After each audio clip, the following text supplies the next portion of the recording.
apakah Republik ini sudah cukup menyediakan fasilitas untuk mengantar mereka menyiapkan masa depan itu?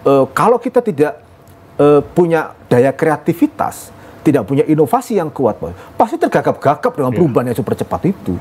Kalau yang kita fasilitasi itu high technology, tapi skillnya nggak diperkuat, maka mereka akan tetap menjadi sekedar konsumen. Kita punya kegelisahan yang sama, saya kira dan saya kira orang-orang yang gelisah itu orang itu tidak berada di zona nyaman. Assalamualaikum warahmatullahi wabarakatuh, pemirsa Jatim Channel, ketemu lagi dengan saya Suko Widodo yang akan mengajak Anda untuk berpikir yang jauh, inspiratif dan membawa perubahan yang lebih baik. Semoga Anda selalu sehat dan terus semangat. Saya selalu gelisah ketika memikirkan apa yang disebut dengan generasi Z, generasi Alpha, yang jumlahnya rata-rata di Indonesia itu sekitar 37%. Jadi apa mereka, pertanyaannya? Kenapa saya bertanya itu?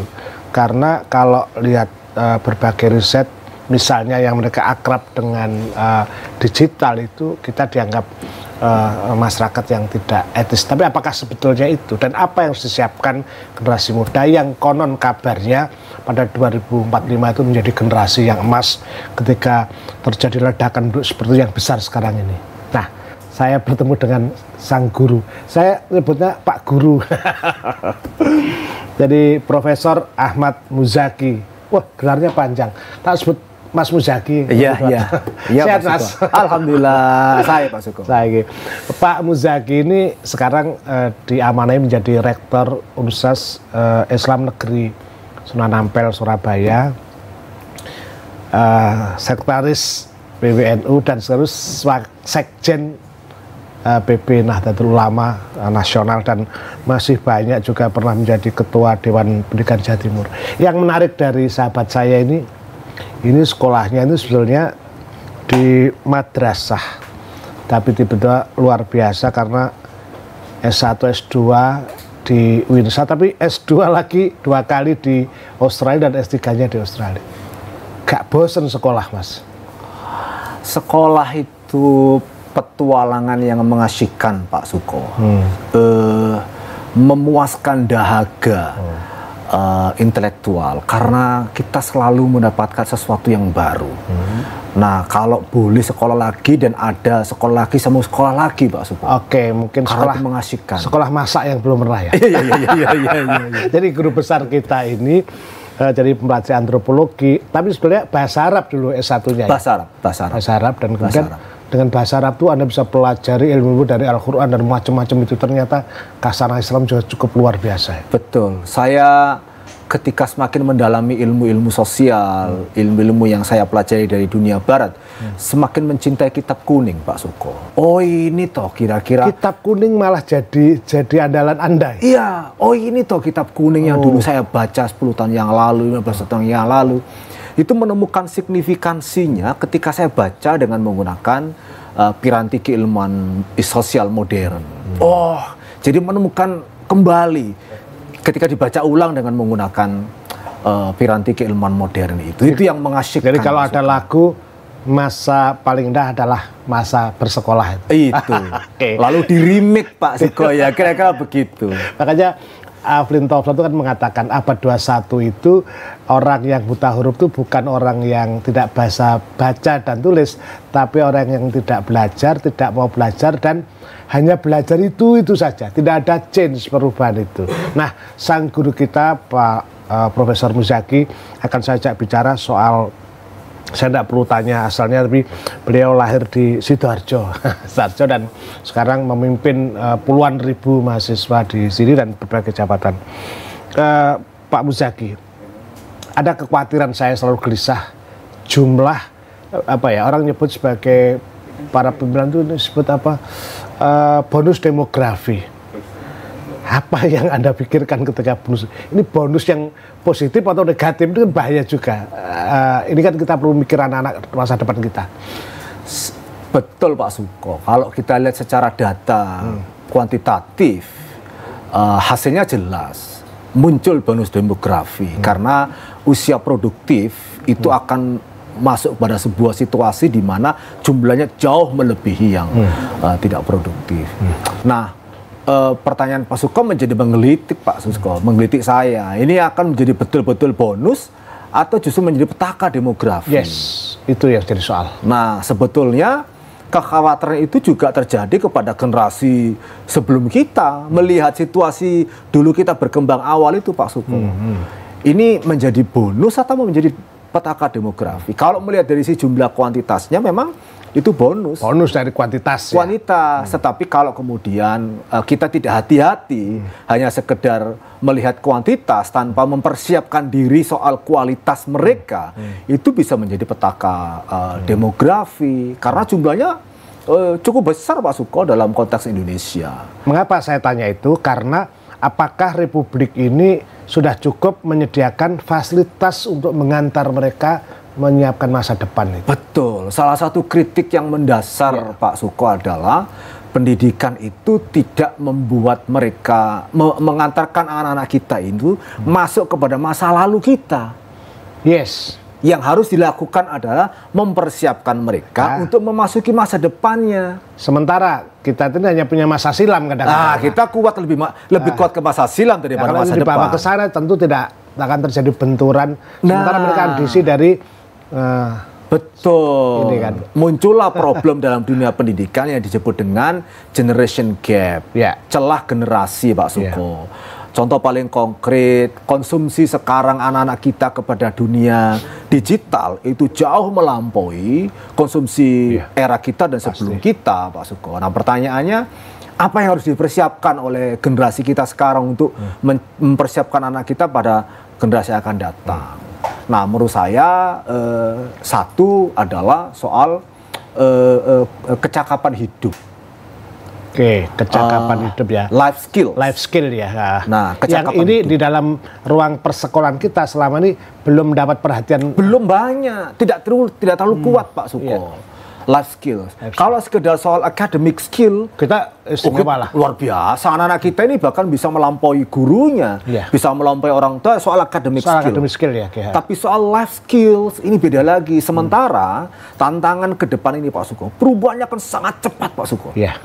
Kita mungkin 2 tahun lagi tidak membayangkan ini akan terjadi pada tahun ini.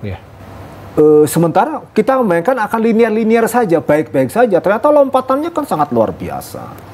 Nah, yang dibutuhkan adalah kecakapan hidup. Kenapa? Perubahan yang akan terjadi, yang akan dihadapi anak-anak kita pada 5-10 tahun yang akan datang, itu tidak akan sama dengan yang dialami oleh guru dan kita orang tua hari ini. Ketika kita lost terhadap life skill itu ya, yang kemudian mereka tidak mandiri otomatis, dan internasional globalisasi relasinya kayak begitu, bisa-bisa kita menjadi bangsa yang konsumtif, generasi yang lemah dan tidak bisa, daya saingnya juga lemah juga. Betul. Kenapa itu muncul Pak Suko? Karena kita masih cenderung telat untuk mengajarkan inovasi dan kreativitas. Kemandiri anak-anak ketika memasuki masa depan yang perubahannya super cepat, kata kuncinya cuma 2 Pak Suko. Yang dibutuhkan anak-anak itu, inovasi dan kreativitas. Karena dengan inovasi dan kreativitas itulah mereka bisa cepat beradaptasi dengan situasi baru, bahkan tidak sekedar beradaptasi, memanfaatkan situasi baru itu melakukan lompatan Pak Suko. Kalau itu tidak dilakukan, maka mereka akan menjadi follower sepanjang masa hidup. Tidak pernah jadi pionir. Tidak akan pernah menjadi pionir, apalagi kalau diharapkan menjadi leader. Yang dibutuhkan anak-anak itu, inovasi dan kreativitas. Karena dengan inovasi dan kreativitas itulah mereka bisa cepat beradaptasi dengan situasi baru, bahkan tidak sekedar beradaptasi, memanfaatkan situasi baru itu melakukan lompatan Pak Suko. Kalau itu tidak dilakukan, maka mereka akan menjadi follower sepanjang masa hidup. Tidak pernah jadi pionir.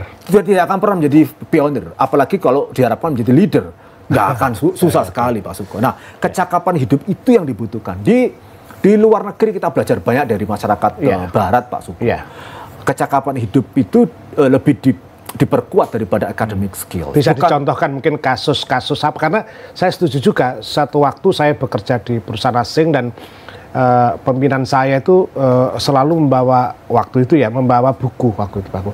Dan setiap yang ia lihat dicatat. Saya lalu bertanya, Anda ini sudah profesor, tapi kok masih suka mencatat. Simpel siapanya? Suko, otak orang itu terbatas. Maka saya harus mencatat, mendokumennya agar saya mengulang. Jadi semua terdokumen, perencanaan, ya tadi, literasi dirinya itu luar biasa itu. Ya. Itu kan seperti yang Anda sampaikan tadi. Betul.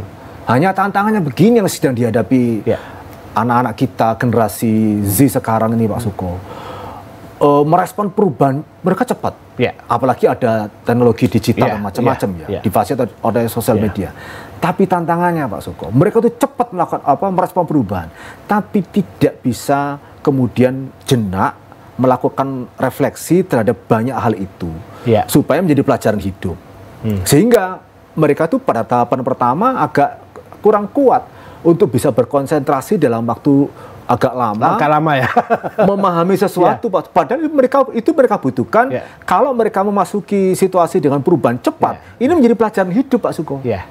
Gitu. Jadi ibarat latihan silat, dia itu jurus 1 sampai 5 itu belum udah tahu tapi belum begitu kuat, langsung pindah gitu ya. Iya, terus pindah Pak Suko. Padahal dari 5 itu yang harus kokoh karena untuk menghadapi situasi hidup. Betul Pak Suko. Nah makanya kemudian harapan kita bersama dalam dunia pendidikan kita ini hari ini adalah tidak sekedar kemudian penguasaan kepada materi yang harus diperkuat, tetapi kemampuan anak-anak untuk bisa memahami apa sih substansi dasar dari materi itu, supaya tumbuh daya kreativitas, critical thinking, berpikir kritis, dan juga inovasi yang dibutuhkan. Sebab perubahan itu kan membuat sesuatu yang kemarin terjadi bisa tidak sama dengan yang akan dihadapi, Pak Suko. Iya, berbeda sekali. Tapi kalau modalnya itu inovasi, kreativitas, terus daya pikir yang kritis, maka perubahan yang sangat berbeda itu akan cepat kemudian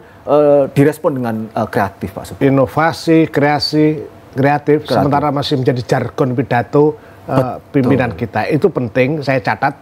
Jadi pemirsa, sengaja saya mengundang guru besar Umsas Islam Negeri Sunan Ampel Surabaya, lama belajar di pondok, lama belajar di madrasah loh, ini bukan SMA dan kemudian ngambil sastra Arab, belajar kitab kuning situ, dan sekarang malah tertarik kitab kuning karena setelah dari luar negeri, lama hidup di Aussie dan di Umsas yang sangat terkenal. Dan pikiran-pikiran ini bukan pikiran Jawa Timur saja, menurut saya pikiran nasional. Saya berharap pikiran Pak Muzaki itu menjadi bagian dari cara pengambil kebijakan untuk menentukan masa depan Indonesia yang lebih baik.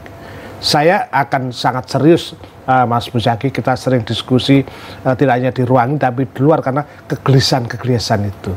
Saya berharap para pengambil kebijakan juga mengalami kegelisahan melihat tantangan. Kita lihat misalnya membaca anak-anak kita nomor 61 dari 62 negara. Itu. Kita urutan 109 dari 107 dari 189 negara dalam konteks Human Development Index, indeks manusia. Tetapi kita punya emas, punya laut, punya sungai, punya gunung yang itu kekayaan luar biasa. Ini kan ironi gitu. Jadi itu yang harus kita pikir, apa yang salah dari situasi ini. Kita harus belajar, kalau enggak kita akan diisi asing, kita akan diisi pikiran luar, dan kita kadang-kadang tidak punya daya tawar di luar itu. Jadi pada generasi muda khususnya, saya meskipun belum menyimpulkan bahwa seorang Muzaki, seorang santri yang kemudian dari desa, keluarga sederhana, yang kemudian menjadi guru besar, berhasil di Aussie, dipikir gampang penempuhannya itu. Jadi kan kadang-kadang enak neng Londo, enak neng Ustaz. Loh, gimana kita dengan hawa suhu udara aja udah persoalan kan, belum bahasa dan sebagainya. Jadi tidak ada keberhasilan itu yang datang tiba-tiba jatuh dari langit, tapi harus diupayakan. Ikhtiar itulah kita akan membahas soal apa yang dilakukan untuk menyiapkan generasi agar menjadi smart itu. Saya jujur aja agak ngeritik Pak Muzaki ketika cara-cara belajar kita untuk menyangkati anak cuman kayak fisik terus siap kita ready apa nih, ketika kosong itu kan juga bahaya. Betul. Gimana nih cara dandani? Nggak tadi menyiapkan generasi berikutnya. Itu yang saya mohon setelah acara ini pun Pak Muzaki gelisah. Saya tulari virus kegelisahan gitu. Iya. Pak Muzaki sekarang harus mimpin berapa mahasiswa? Kami harus mengelola sumber daya manusia mahasiswa hampir 30.000 Pak Suko. 30.000. Output yang Anda harapkan apa Pak Muzaki? Memang menjadi pertanyaan besar. Jawabannya tidak sederhana Pak Suko ya. Apalagi kalau saya tanya, apakah yang menyiapkan kokinya sudah siap juga? Ya. Itu pertanyaan yang besar karena kita siapkan sekarang Pak Suko. Ya. Kurikulum kita siapkan, proses pembelajaran kita siapkan. Nanti ini kan 4 tahun mereka minimal untuk kuliah S1. Yeah. Ketika lulus, belum tentu yang mereka belajar 4 tahun ini kemudian itu yang mereka hadapi di pasar kerja. Nah, karena itu kemudian bukan penguasaan materi semata-mata yang dibutuhkan oleh anak-anak sekolah, anak-anak kuliah, tapi bagaimana kemudian mereka tuh bisa memahami pola, model yang kira-kira Pak Suko. Ini kalau berubah, case-nya berubah. Ini mereka harus bisa nangkep gitu. Sehingga kemudian sesuatu yang baru itu akan segera bisa direspon dengan baik. Nah, ini yang menjadi tantangan. Karena memang tujuan pendidikan kita itu bukan tugas guru, dosen atau pembimbing atau itu bukan menemukan tujuan anak-anak, tapi kan memberitahu agar anak menemukan jalannya untuk menuju ya tujuannya dia gitu. Betul. Karena sering misalnya kita udah nyusun kurikulum, persiapan, kita analisis di mana-mana, ternyata 2 tahun lagi berubah. Betul.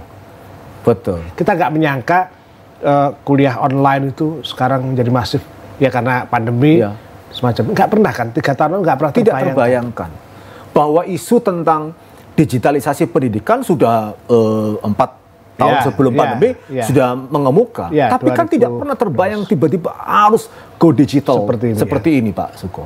Nah, akhirnya kalau kita tidak punya daya kreativitas, tidak punya inovasi yang kuat, pasti tergagap-gagap dengan perubahan yang super cepat itu. Oke, sekarang gini Pak Muzaki, sebagai guru yang mencintai ilmu, kita juga butuh juga. Saya kira teman-teman para bupati, para kepala dinas pendidikan atau pengambil atau teman-teman dewan itu juga harus diberikan tips atau saran atau ide kebijakan apa yang dilakukan. Saat ini Prof. Muzaki, saya sedang melakukan penelitian tentang proyeksi kebutuhan anak muda generasi Z. Jadi saya ngitung itu karena saya berpikir bahwa kita udah nyiapkan kurikulum, ternyata untuk menyiapkan masa depan mereka, ternyata setelah kita sampaikan tidak bermanfaat bagi masa depannya itu. Nah, kira-kira ide apa yang Pak Muzaki perlu kira-kira untuk merubah kebijakan-kebijakan ini? Pertama, menurut saya Pak Suko sudah harus diperkuat pengambilan kebijakan berbasis data. Oke, basis data ya? Basis data. Dan itu artinya untuk bisa mendapatkan data butuh banyak kajian. Ya. Nah, tidak sekedar kemudian plotting anggaran, seperti yang tahun lalu begini, langsung di copy paste, copy paste gitu ya, enggak begitu. Karena apa? Tadi Pak Suko menjelaskan dengan sangat baik sekali. Perubahan ini sangat cepat Pak Suko. Bukan berarti kemudian yang akan lahir tahun 2023 yang akan datang itu bisa di copy dan diprediksi tahun 2022. Nah, karena itu kemudian kebijakan berbasis data ini sangat penting sekali, apalagi terkait dengan SDM. Jangan-jangan kemudian yang kita ambil sebagai kebijakan itu bukan menjadi kebutuhan anak-anak tahun depan. Kebutuhan kita jangan-jangan Pak Suko. Kebutuhan kita di masa silam. Di masa silam. Kan selalu kemudian kita nih sebagai orang dewasa kan memberikan perlakuan pada sesuatu. Itu kan bahasanya kepada masa lalu kita Pak Suko.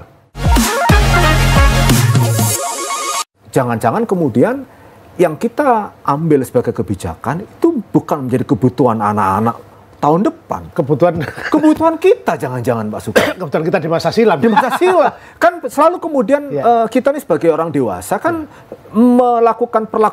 memberikan perlakuan pada sesuatu. Itu kan bahasanya kepada masa lalu kita Pak Suko. Nah, yang harus dilakukan para pengambil kebijakan ini jangan ke masa lalu, data. Nah, data ini dipakai sebagai basis untuk memprediksi Pak Suko. 2 tahun ke depan akan begini. oh 3 tahun ke depan akan begini. Disinilah kemudian kebijakan itu harus dilahirkan. Maka Jerman dan Cina, Korea itu menetapkan penelitian dan pengembangan, tapi yang benar ya. Ya. Itu anggarannya cukup besar. Betul. Cukup besar gitu loh. Betul. Jadi tempat kita kadang-kadang Balitbank tuh bagian yang sulit berkembang. Jadi ini kan berarti penghargaan terhadap ilmu pengetahuan dan sebagainya tidak dipakai selama ini. Betul. Nah, karena itu kemudian yang disebut dengan pendekatan pentahelix menjadi penting. Jadi menurut saya para pengambil kebijakan, legislator, eksekutif di masing-masing jajaran pemerintahan, kalau kemudian merasa untuk mendapatkan basis data yang kuat ini agak sulit, kenapa tidak diajak ikut sertakan kalangan perguruan tinggi, para pengamat, para peneliti, Pak Suko, untuk bareng-bareng. Ya aku punya ini, aku duduk iki, ya apa carane, prediksinya gimana nih kebutuhan masa depan. Persis seperti yang dilakukan oleh para pelaku industri, Pak Suko, untuk melihat tren pasar 1 tahun ke depan, 2 tahun. Biaya surveinya mereka cukup besar. Mereka melakukan riset pasar, Pak Suko. Pertanyaannya adalah, apakah para pengambil kebijakan juga melakukan riset pasar dalam tanda kutip yang sama? Atau kira-kira saja? Atau malah yang kemarin, gampangannya, yang wingi di copy paste, digedakno anggarane, kan menjadi masalah. Itu yang akan kemudian melahirkan fakta-fakta di lapangan, banyak kebijakan yang tidak dibutuhkan sebetulnya oleh masyarakat. Nah itu soal musrenbang, musyawarah rencana pembangunan, itu adalah formalisasi dari pekerjaan panjang yang bersifat akademik itu, Pak Suko. Jadi sebelum musrenbang mestinya ada tim yang menghitung perdebatan program di situ. Betul, gitu ya? Bahwa ada BPS, Pak Suko. BPS itu mengcapture saja. Ini data sekian di-capture. Nah, berikutnya kompleksitas dari itu butuh pengkajian, Pak Suko. Dan itu yang membuat para pengambil kebijakan penting untuk mengajak serta bareng-bareng. Pemirsa, poin pentingnya adalah kita siapkan generasi muda, tapi untuk mempersiapkan kebijakan itu harus disusun dengan perencanaan yang bagus, dan perencanaan yang bagus kalau basis datanya itu juga sangat akurat. Jadi mari kita siapkan generasi muda untuk menghadapi perubahan-perubahan seperti pola yang disampaikan Pak Muzaki. Nah sekarang gini Pak Sukai, trennya begitu, kita udah memajukan mereka. Persoalannya di mana keindonesiaan itu kan menjadi penting. Di mana keindonesiaan untuk mendekat yang bahwa ini sebuah nilai. Ada kekhawatiran ketika mereka teknologi macam-macam, kaum tradisional juga ketakutan kan. Untuk berubah itu kan nggak gampang. Betul. Untuk zona nyaman, padahal orang yang di zona nyaman itu sama saja dengan sama dengan mempercepat kematian katanya gitu ya. Kecuali orang yang suka berubah-ubah dan sebagainya. Jadi tapi nanti tolong harusnya gimana membina anak muda ke depan. Korea misalnya, dia menciptakan pendidikan, dia ngirim anak pinter, tapi mereka salah satunya adalah disiplin. Dan mohon maaf agak fisik juga gitu loh.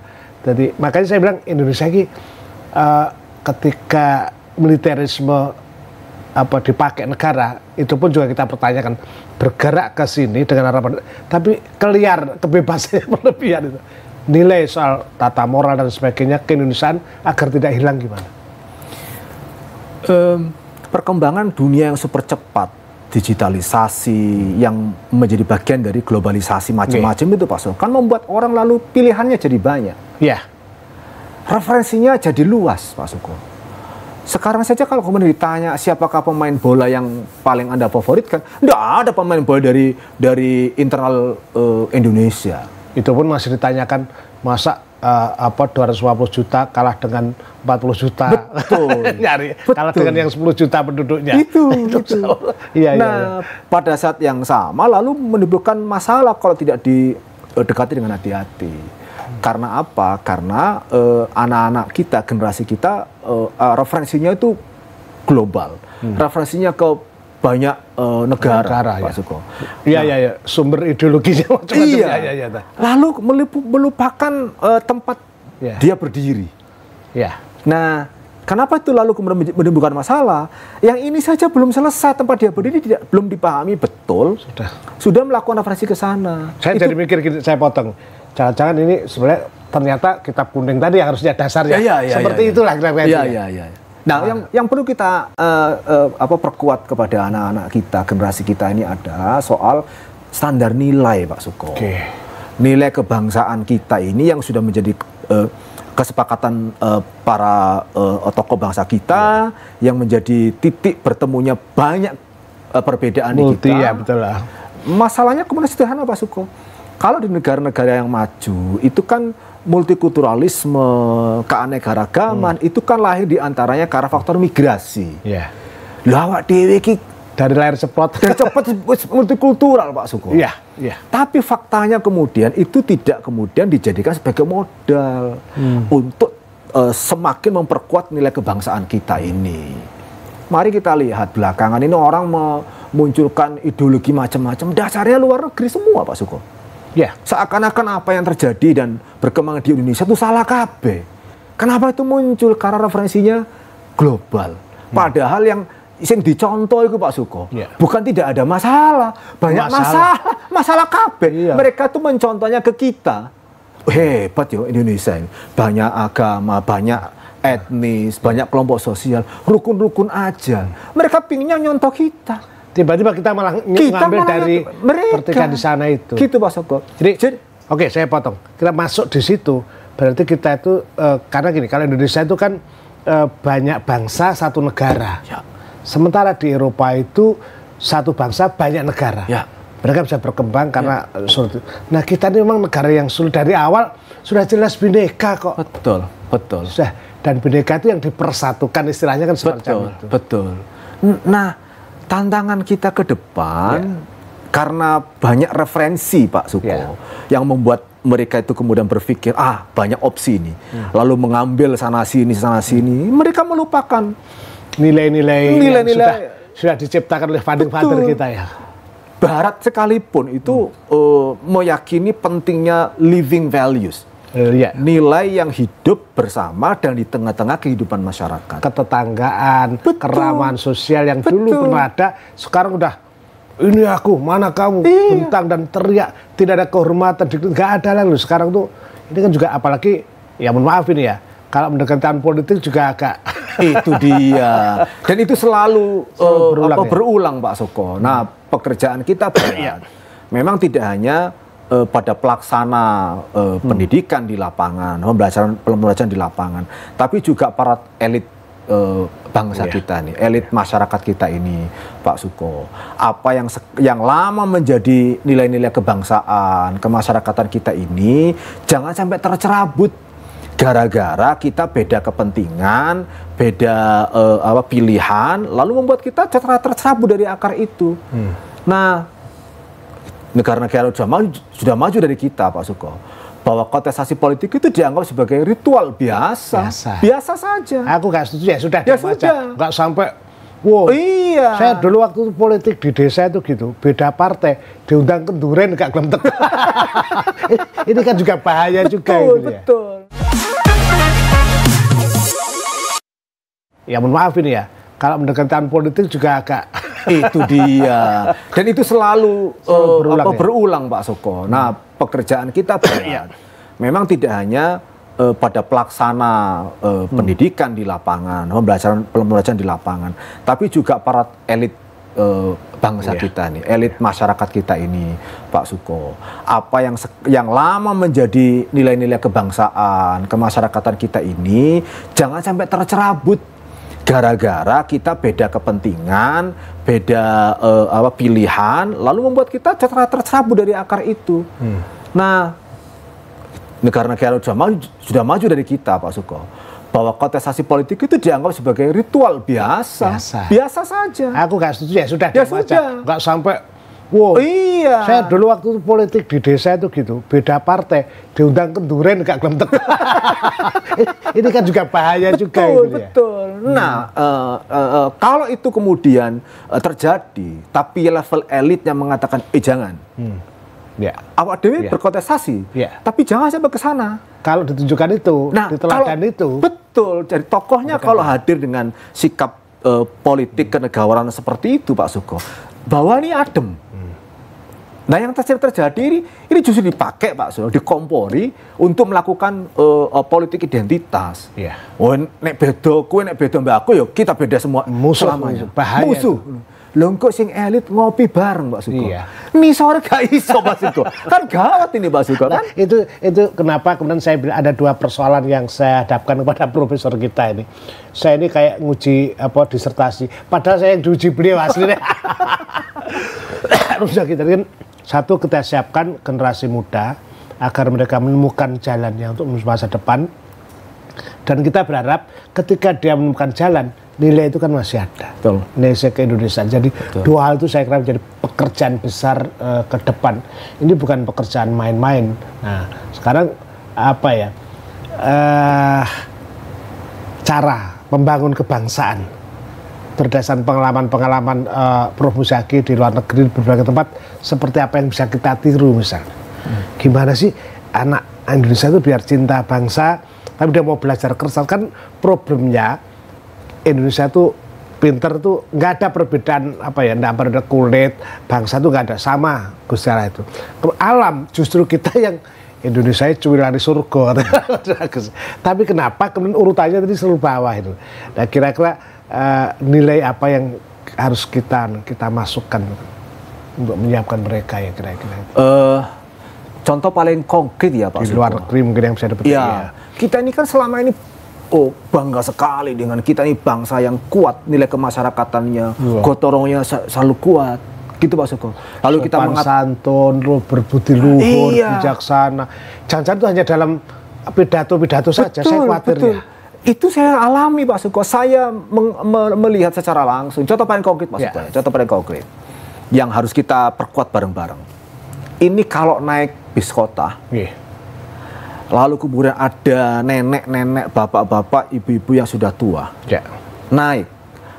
Nggak ada kursi yang kosong, Pak Suko.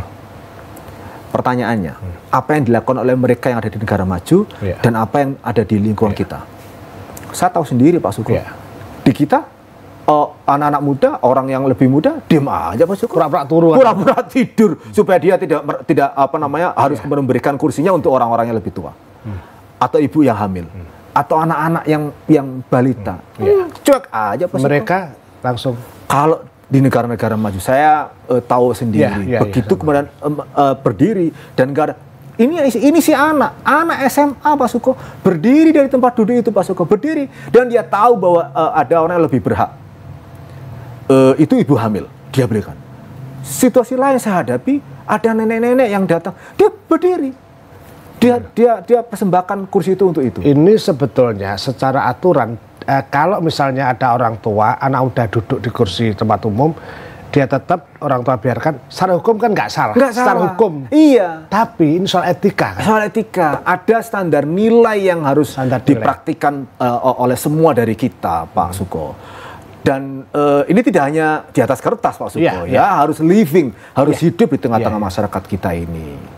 Nah, banyak sekali ibu-ibu bawa tasnya branded, kursi banyak, tasnya ditaruh di kursi sebelahnya. Sebelahnya mau duduk juga. Sebelahnya orang berdiri, dia diam saja Pak Suko.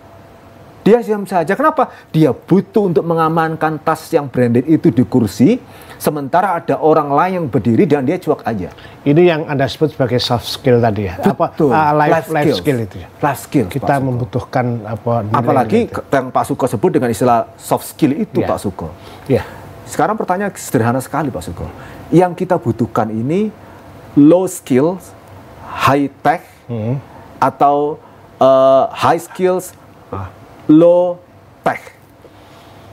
Jadi teknologinya canggih, keterampilannya rendah, atau keterampilannya canggih, teknologinya rendah.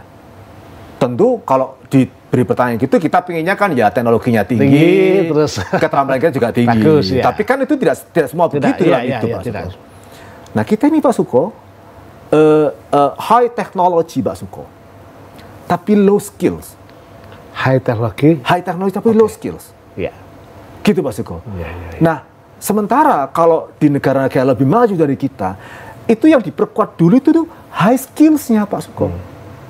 Bukan high technology, high skills. High skill ya.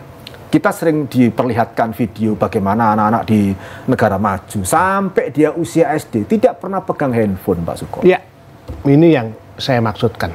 Ya kan? Ya. Mereka tidak dimanjakan oleh tab, oleh kalau mereka berkembang dengan cara bersosialisasi dengan sesama.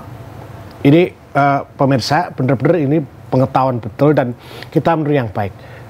Prof, ada satu kisah dan orang itu tinggal di sana dan di Norwegia sahabat saya, tapi juga tempo hari saya dapat video yang kita viral.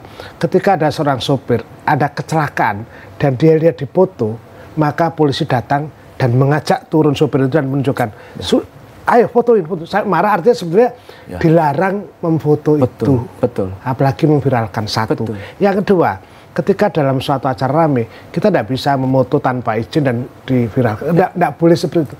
Itu etikanya. Itu etika Pak Suko. Sebelum rame-rame soal gadget yang luar biasa, mari kita lihat Pak Suko. Kalau ada di keramaian, apalagi di pantai, itu orang nggak boleh bawa kamera Pak Suko. Ya kan? Ya. Kalau ada orang yang kira-kira ada gerakan dia memotret, langsung itu security datang ya. Suruh hapus. Kalau nggak disita. Kalau tetap ngokong Pak Suko. Nah kita ini nilai betul ya soal nilai. Ini soal nilai. Jadi membuat nilai itu living di tengah-tengah kehidupan kita Pak Suko. Nah jangan sampai kemudian terjadi ada kejadian Pak Suko, ada kejadian anak muda melakukan praktek turun ya bunuh diri akhirnya Pak Suko ya dari lantai 8 apartemen ke bawah. Yang dilakukan oleh orang itu, ya Tuhan, dia sibuk memvideo Pak Suko. Harusnya dia menolong. Dia sibuk memvideo. Lalu video diviralkan. Seakan-akan dia tingkat humanismenya tinggi. Padahal itu bukan. Dia justru membiarkan orang mati di depannya. Gitu. Dan terjadi gejala di Bandung tempo hari kan sampai. Jadi ada medsos yang kemudian mereka foto dan mereka MB itu B-nya itu berani artinya ada truk terus dia berhenti truk kan ngerem itu ya, dan itu di video dan diviralkan dan itu banyak yang nonton. Jadi kita punya problem terhadap nilai-nilai di dalam medsos ini. Betul. Seakan-akan lalu ini penyakit kita Pak Suko. Membuat setiap itu sebagai konten. Padahal content creation itu nggak begitu Pak Suko. Nah, lagi-lagi nilai kemasyarakatan kita, etika kita, kebangsaan kita tergadaikan oleh praktek-praktek yang kita terprovokasi seakan-akan kita harus go digital. Semua dikontenkan, dilombakan gitu. Lalu diviralkan, lalu kita bahagia kalau memviralkan itu semua. Padahal ini harusnya kita justru berempati. Bersimpati kepada korban. Kadang-kadang jok-jok yang tidak mutu pun juga masuk dalam ruang ini. Ada seorang ustadz yang ditirukan. Mohon maaf ini ya para konten kreator. Jadi ini yang saya kira ke depan ini tugas. Kita belum selesai bahas ini. Kita akan merumuskan banyak hal, pendidikan digital dan sebagainya. Pemirsa, saya akan mengambil kesimpulan dan beliau akan menyatakan bahwa kita punya problem yang dari awal saya sebut bahwa kita punya bonus demografi yang besar, tapi dia akan menjadi petaka besar dan sudah karena mereka tidak diisi dengan cara yang tepat. Teknologi kita cantik, high teknologi, tapi kita skillnya sangat low. Saya akan mengambil kesimpulan dan beliau akan menyatakan bahwa kita punya problem yang dari awal saya sebut bahwa kita punya bonus demografi yang besar, tapi dia akan menjadi petaka besar dan sudah karena mereka tidak diisi dengan cara yang tepat. Teknologi kita cantik, high teknologi, tapi kita skillnya sangat low. Karena itu saya minta Pak Musaki ini ya, sedikit atau banyak pikiran yang disampaikan warga, apa yang kira-kira strategi harus dilakukan dan apa pesan-pesan untuk masyarakat pengambil kebijakan. Kita sedang melakukan problem besar Indonesia di masa depan. Monggo. Saya mengajak kepada para orang tua kita semua jangan terlalu gelisah dengan problem teknologi bahwa harus memfasilitasi anak dengan high technology. Enggak. Yang menjadi problem besar kita ini adalah mempersiapkan life skills mereka. Yang kita perkuat adalah high skills. Walaupun kemudian high technology tapi ini high skills gitu ya. Mereka walaupun low skills tapi high skillsnya bisa dijamin. Hanya soal waktu. Anak-anak kita, generasi kita ini akan beradaptasi dengan situasi baru. Kalau yang kita fasilitasi itu high technology, tapi skillnya nggak diperkuat, maka mereka akan tetap menjadi sekedar konsumen. Tidak pernah akan menjadi produsen aktif bagi kebangsaan kita di masa depan. Iya, menarik pemirsa. Jangan menjadi konsumen atau jangan menjadi follower, tetapi kita tidak pernah menjadi sesuatu yang mau belajar sehingga menjadi leader semacam itu. Ada banyak yang didiskusikan dan Pak Musagi, saya terima kasih sekali. Kita punya kegelisahan yang sama, saya kira dan saya kira orang-orang yang gelisah itu orang itu tidak berada di zona nyaman. Kalau tadi soal itu, nah kira-kira kalau boleh meminta lewat pikiran Pak Musagi, apa yang dilakukan negara untuk menyiapkan itu apa saja, piranti apa, sesuatu apa, agar generasi ini juga tidak kontrang-kantring dididik oleh ideologi internasional macam-macam itu. Infrastruktur fisik teknologi penting, ya. Karena tren ke depan itu satu perkembangan yang tidak bisa dielakkan. Tetapi negara tidak boleh abai terhadap infrastruktur sosiokultural. Karena itu yang akan menjamin nilai kebangsaan kita ini. Jangan sampai kita hidup di Indonesia, tapi ideologi dan pikiran kita justru akan membunuh kebangsaan kita semua. Cara naik bis, cara naik kereta, sikap menghadapi orang tua, itu kan harus kita ajarkan. Betul.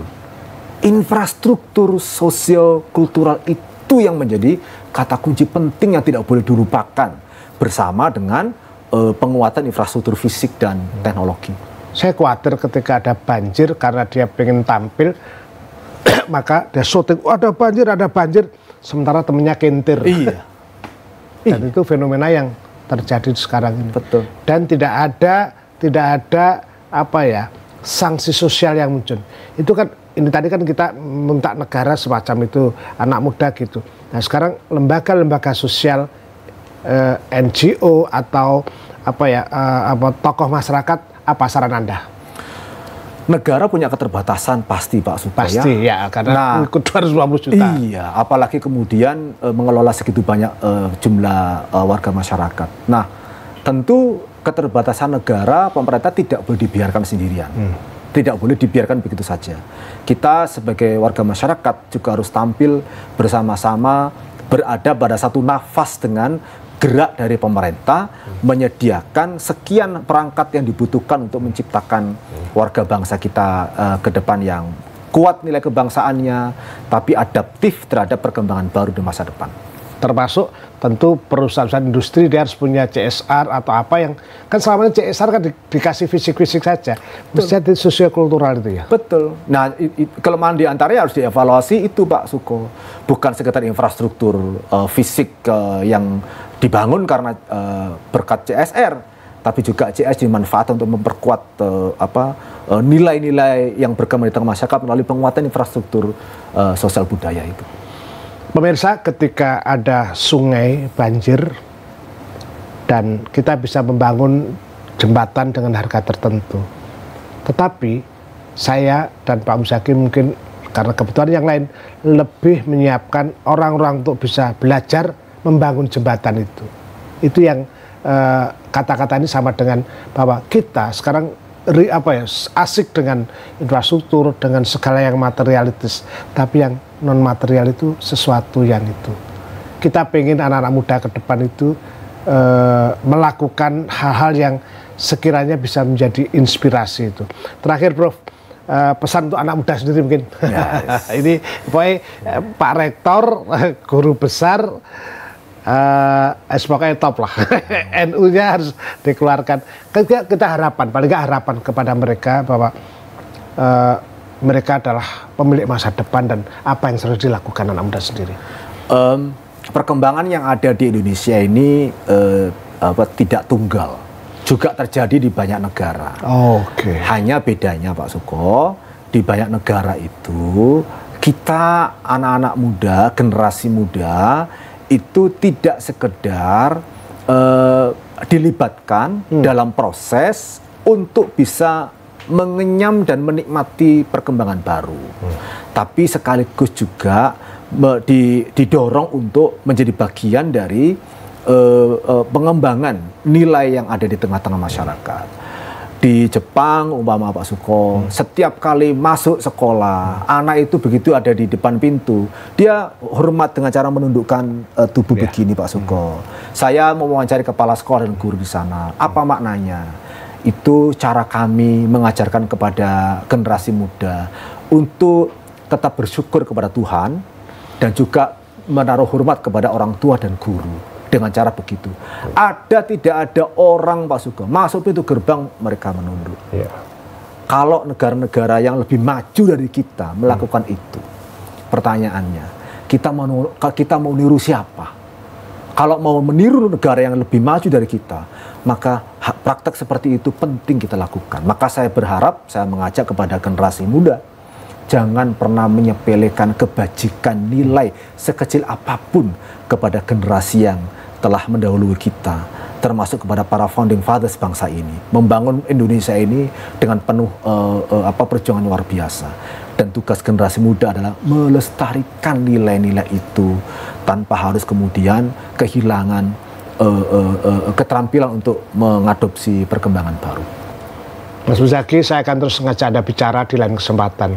Tapi waktu kita habis dan saya merasa tercengang sekali karena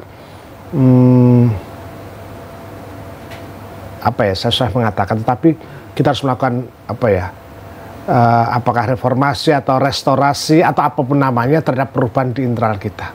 Saya suatu saat ngeritik para guru tidak diajarkan. Sudah Pak, kita sudah diajarkan. Setiap anak sekolah masuk harus salaman dengan gurunya.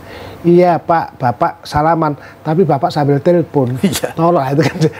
Jadi kita harus sama-sama belajar itu ya. Betul. Terima kasih sekali, Profesor. Sama-sama. Ya pemirsa, agak tercengang saya bicara dengan Mas Muzaki. Sejauh-jauh bangau terbangnya kembali juga. Sejauh-jauh Mas Muzaki belajar tentang nilai, sesungguhnya kita punya banyak, termasuk kitab kuning itu. Tugas kita adalah menerjemahkan nilai itu, mengaplikasikan dan membiasakan. Saya mohon maaf kalau ada kurangnya. Sampai ketemu di Jatim Channel berikutnya. Assalamualaikum warahmatullahi wabarakatuh. Waalaikumsalam.